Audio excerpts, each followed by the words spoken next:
I was never really a runner. The way I see running is a gift, especially when you have stage 4 cancer. I'm Anne. I'm running the Boston Marathon, presented by Bank of America. I run for Dana-Farber Cancer Institute to give people like me a chance to thrive in life, even with cancer. Join Bank of America in helping Anne's cause. Give if you can at BofA.com/supportAnne. What would you like the power to do? References to charitable organizations is not an endorsement by Bank of America Corporation. Copyright 2025. This episode is brought to you by Prime Video. In the small town of Holland, Michigan, nothing is ever what it seems.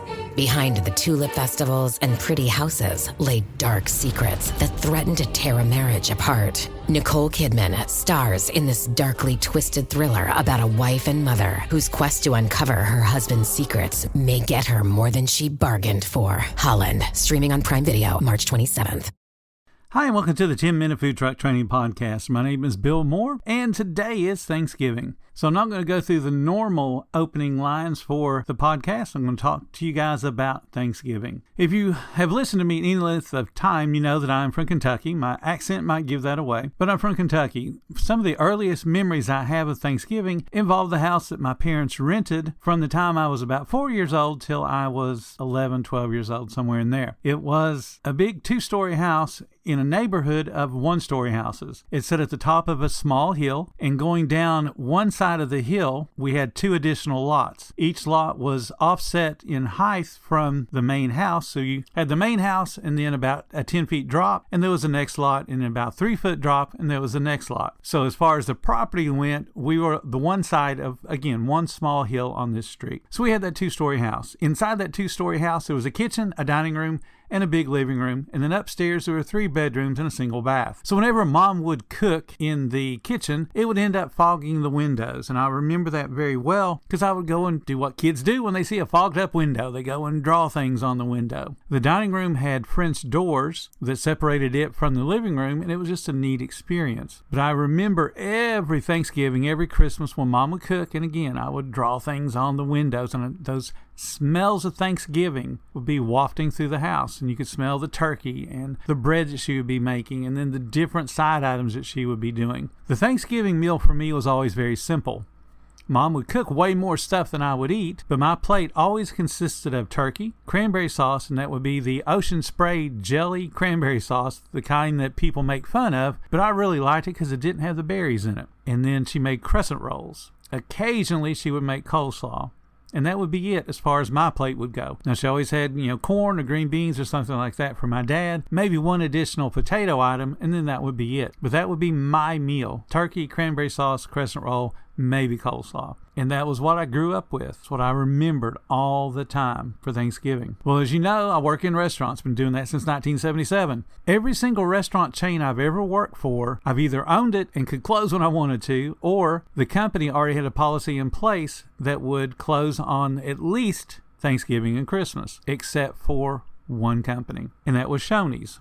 We were a franchisee of Shoney's Corporation, and we had the option to be open on Thanksgiving, or we could be closed. Most Shoney's would opt to be open because people that don't normally cook a big meal for Thanksgiving, that's a good place for them to go and get a good meal. Shoney's distributor back in the day would create basically a meal packet that we could buy that would have all the different things, and it would serve so many people. And they would make sure that those packets would include, the protein and a couple of side items and bread and that type of thing. And you could buy it in multiples. And I can't remember how the multiples were packaged, but let's just say each case would serve 10 people.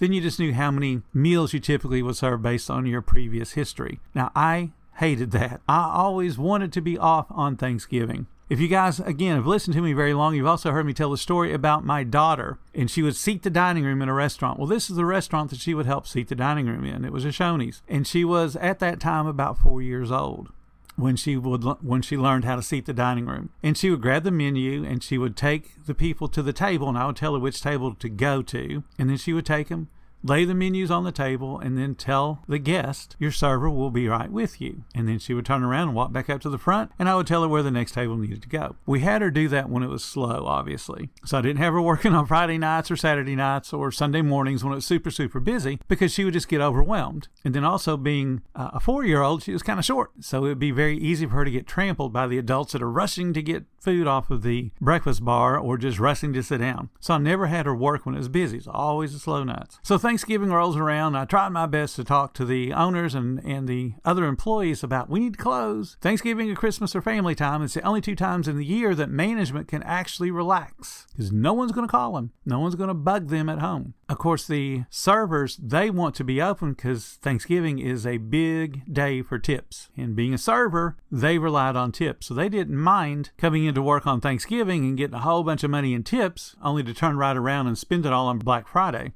I didn't win that argument, so we're open on Thanksgiving all the years that I worked at Shoney's. So this very first year that I'm working at Shoney's, again, my daughter had been helping seat the dining room, and she sees me getting ready to go to work, because we were only going to be open from 11 in the morning, so we didn't do breakfast, we didn't do anything except serve that turkey dinner. And it was a preset turkey dinner. So when people came in and sat down, the server's job was basically, how many turkey dinners do you want? Because there were no choices. You're either getting turkey dinner the way it's established, with the different sides, or you're getting nothing. And people were accustomed to that, so it wasn't a big deal. It didn't create any kind of problems in the dining room, but it helped make the service go really, really quick, because you didn't have to take their order and let them think about what they wanted. You just sit down, how many drinks do you need, what kind of drinks do you need, and how many plates am I bringing? And that was it. So it was really quick turnover on the tables. Servers loved that because their job was actually pretty darn easy. Just keep the drinks full and make a whole bunch of tips. So again, go in at 11 o'clock. So I'm getting ready to go into work, and my daughter sees me getting ready. Daddy, can I go with you? I want to seat the dining room. No, honey, you can't. It's going to be super busy today. And she knew it wasn't Friday. Now, how in the world this 4-year-old knew that it was not Friday or Saturday, I don't know. But she knew it was not Friday. And she said, but I always come to work with you. Not today, honey. It's going to be too busy. Well, fine. And, threw her little arms across her chest and poked out her little lower lip, and she looked sad. But then she came and hugged me and said, have a good time at work today. And I went off to work. And, of course, we were super, super busy, as in crazy busy.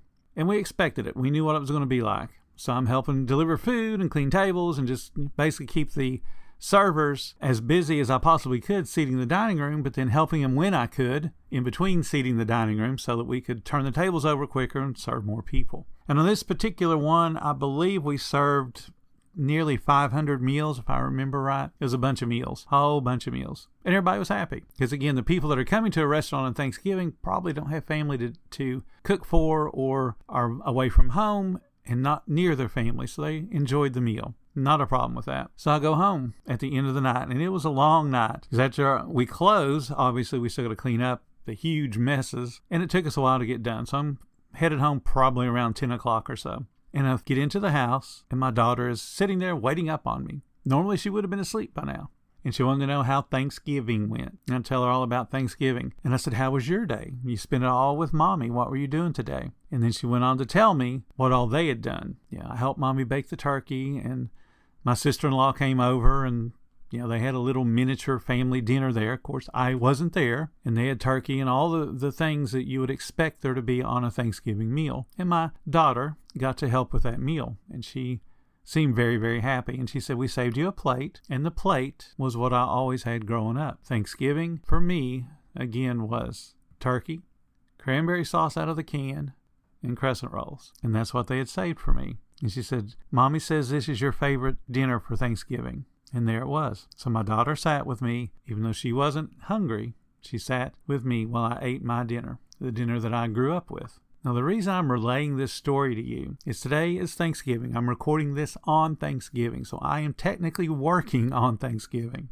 I've already answered several emails from people today that have taken what should be family time to do things. I've answered a bunch of messages. People are trying to do things for their business on Thanksgiving. What I learned when I was at Shoney's, and what I want you to learn today, is you can't claw back that time. Your children are only their ages once a year.